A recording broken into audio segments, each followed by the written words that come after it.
नमस्कार। सितंबर का महीना धनु राशि वाले सभी लोगों के लिए कैसा रहने वाला है?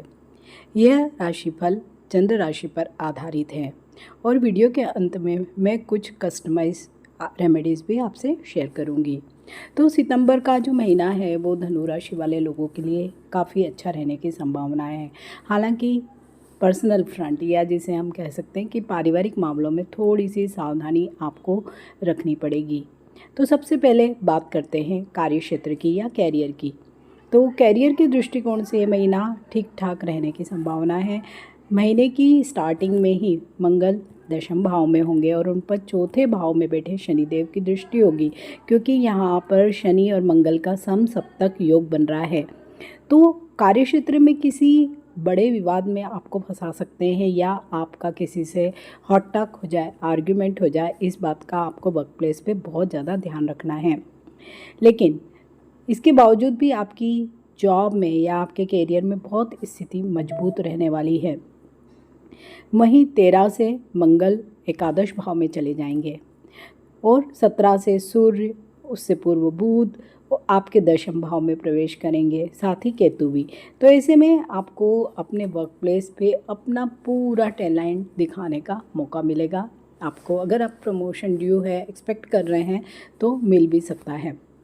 वहीं पे 6th हाउस के जो स्वामी हैं शुक्र, वो महीने की ही स्टार्टिंग में अष्टम में रह के कुछ प्रॉब्लम आपके लिए क्रिएट कर सकते हैं। अगर विशेषकर अगर आपकी कोई कलीग फीमेल है तो कुछ प्रॉब्लम्स आ सकते हैं।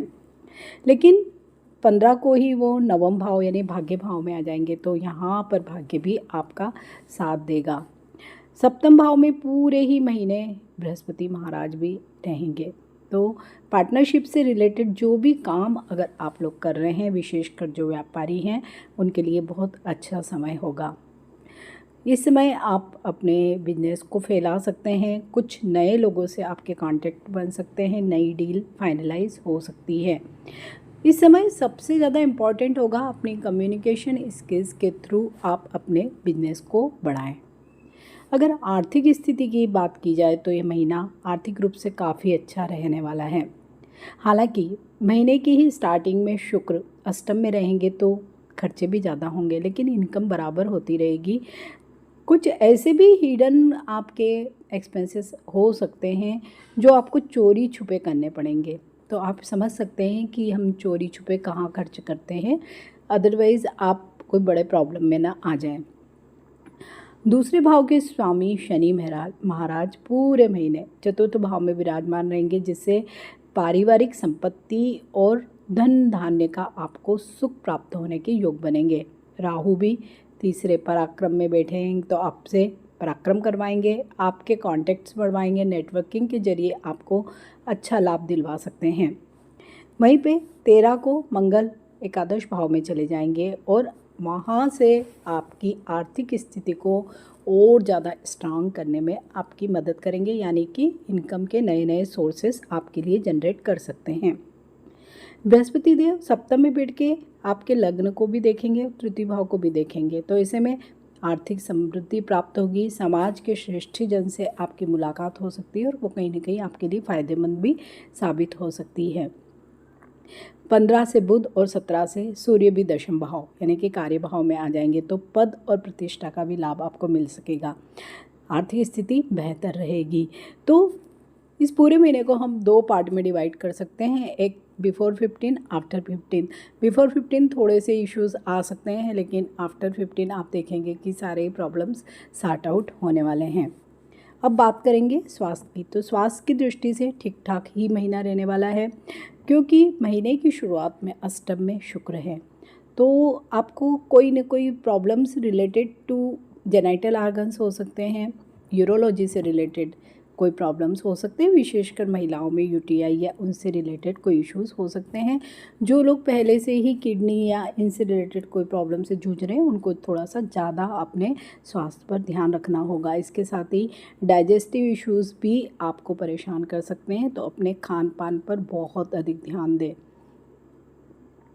क्योंकि शुक्र की वजह से हो सकता है कि आप बहुत ज़्यादा आउटिंग करो और वहाँ पे बहुत स्पाइसी फूड वगैरह खाने के कारण आपकी सेहत बिगड़ जाए। वहीं पे महीने के स्टार्टिंग में ही सूर्य बुध और केतु एक साथ नवम भाव में होंगे, तो विशेषकर आपको ट्रेवल के टाइम में अपने स्वास्थ्य का बहुत ज़्यादा ध्यान रखना है, विशेषकर खाने पीने की चीज़ों में। वहीं पे चौथे भाव में शनि और दशम भाव में मंगल, दोनों का समसप्तक योग भी बन रहा है। तो जो लोग भी अगर हार्ट से रिलेटेड इश्यूज़ उनके पहले चल रहे हैं तो ज़रूर ध्यान दें। लंग्स से रिलेटेड इश्यूज़ है तो बहुत केयरफुल रहें, और महिलाएं विशेषकर ब्रेस्ट से रिलेटेड कोई तकलीफ़ उनको पहले से है तो उस पर भी ध्यान दें। साथ ही जॉइंट पेन भी आपको परेशान कर सकता है।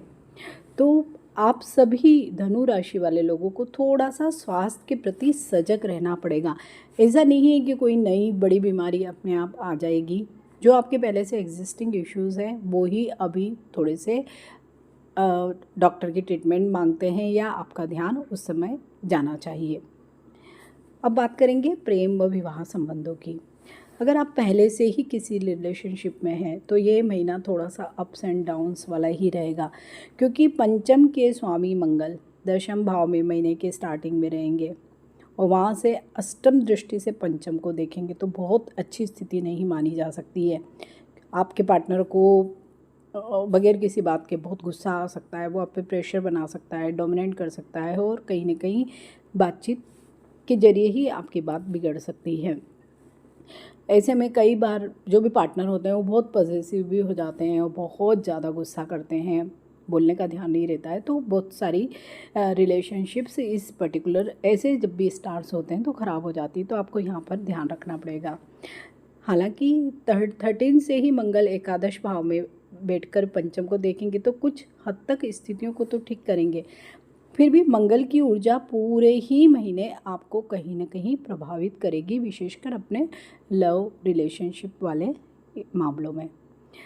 अगर वैवाहिक जीवन की बात करें तो वैवाहिक जीवन ठीक रहेंगे। जो भी आपका में से ऐसा कोई बहुत ज़्यादा हैपनिंग कोई चीज़ होने नहीं वाली है। जैसे आपका जीवन चल रहा है बिल्कुल वैसे ही जीवन चलेगा।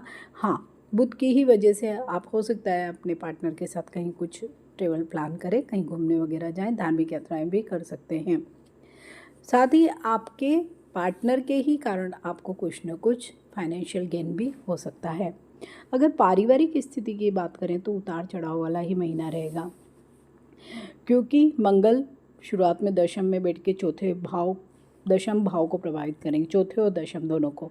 चौथा भाव क्या है? सुख का भाव है, माता का भी भाव है, तो हो सकता है कि मदर से ही कुछ हॉट टॉक्स हो जाए या उनकी कुछ स्वास्थ्य संबंधी परेशानियां हो जाए, और थोड़ा सा आप परिवारजनों के प्रति आपका व्यवहार थोड़ा सा कटु या दबाव बनाने वाला भी रह सकता है, तो कलह और क्लेश की स्थितियां बन सकती है। कुछ व्यर्थ के लड़ाई झगड़े भी हो सकते हैं परिवारजनों के मध्य, तो आप इसमें अपने संयम और विवेक का परिचय पूरे ही महीने दें तो बेहतर होगा। हालांकि 13 तारीख के बाद स्थितियां बहुत बदल जाने वाली है, लेकिन फिर भी आपको अपने भाई बहनों से, माता पिता से अच्छी तरह से ही व्यवहार करना है, उनके साथ सहयोगात्मक रवैया रखना है। ऐसे में धनु राशि वाले लोगों को क्या उपाय करना चाहिए? सबसे पहले तो अपने राशि स्वामी बृहस्पति देव के ही बीज मंत्र का जाप करना चाहिए। गुरुवार के दिन केले और पीपल के वृक्ष को जल चढ़ाना चाहिए, और रविवार के दिन आप आदित्य हृदय स्तोत्र का पाठ करें, सूर्यदेव को जल अर्पित करें, हनुमान जी की उपासना करें, तो आपका ये पूरा महीना धनु राशि वाले सभी लोगों के लिए अच्छा जाएगा। अगर वीडियो अच्छा लगता है तो इसे लाइक कीजिए, शेयर कीजिए और मेरे इस चैनल को सब्सक्राइब कीजिए। धनु राशि वाले सभी लोगों को मेरी तरफ से बहुत शुभकामनाएं। मिलते हैं एक नए वीडियो में। टिल देन, नमस्कार।